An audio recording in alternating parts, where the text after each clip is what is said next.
मटकीची रस्सा भाजी। त्यासाठी आपल्याला लागेल वाटण। वाटण बनवण्यासाठी सर्वप्रथम आपण कढईमध्ये थोडंसं तेल टाकून वाटणाची तयारी करावी। त्यासाठी कापलेला थोडासा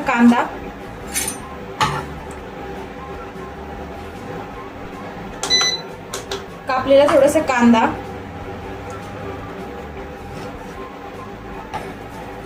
लसूण, 2 मिरच्या आणि थोडंसं खोबरकीस टाकून त्याला परतवून घ्यायचं।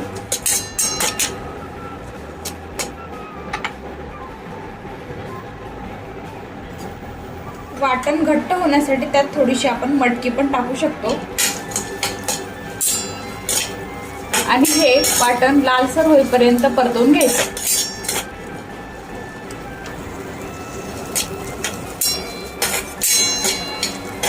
हे वाटण छान लालसर होईपर्यंत, जोपर्यंत हे वाटण लालसर होत नाही तोपर्यंत त्याला परतवत राहायचं।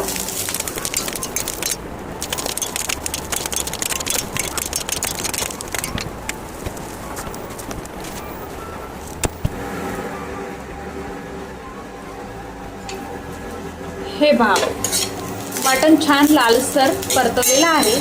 त्यानंतर हे वाटण एका प्लेटमध्ये काढून थंड होईपर्यंत बाजूला ठेवून द्यायचं। त्यानंतर वाटण छान मिक्सरमध्ये बारीक करून घ्यायचं।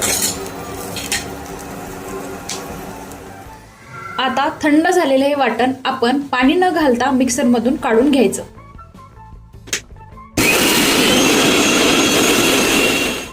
हे पहा, छान असं घट्ट वाटण तयार झालेलं आहे।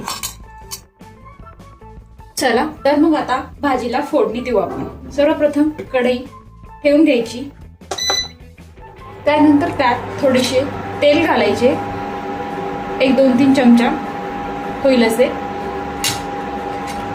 छान तेल तापू द्यायचे, कडक होऊ द्यायचं। तेल तापल्याच्या नंतर त्यात थोडेसे जिरे, मोहरी टाकून घ्यायचं। त्यानंतर कढीपत्ता, जिरे मोहरी छान कडू द्यायचे। जिरे मोहरी कडल्याच्या नंतर त्यात आपण अर्धा चमचा हळद, 2 चमचे लाल तिखट, थोडंसं कांदा लसणाची चटणी छान परतवून घ्यायचं। त्यानंतर आपल्याला जर आवडत असेल तर आपण त्यात थोडासा सुहाना मसाला टाकू शकतो।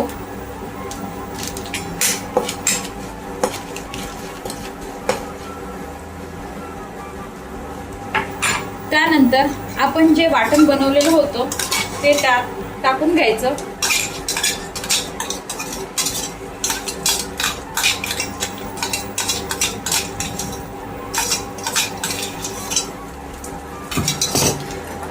आणि छान तेल सुटेपर्यंत त्याला भाजून घ्यायचं। त्यानंतर त्यात थोडंसं पाणी टाकून एक वाफ येऊ द्यायची। हे पहा, भाजीला छान तेल सुटलेलं आहे।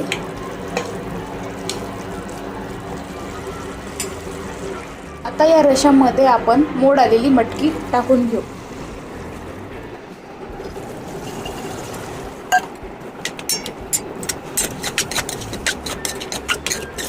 आता ही मटकी छान परतून घ्यायची आणि एक वाफ येईपर्यंत झाकून ठेवायचं।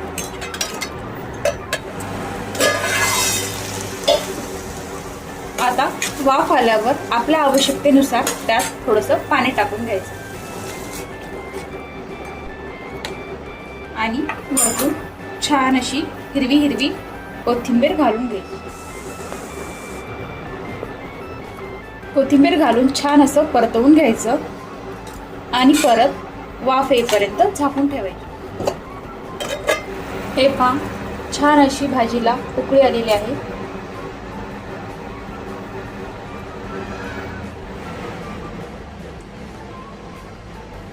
ही पहा आपली चमचमीत मटकीची रस्सा भाजी।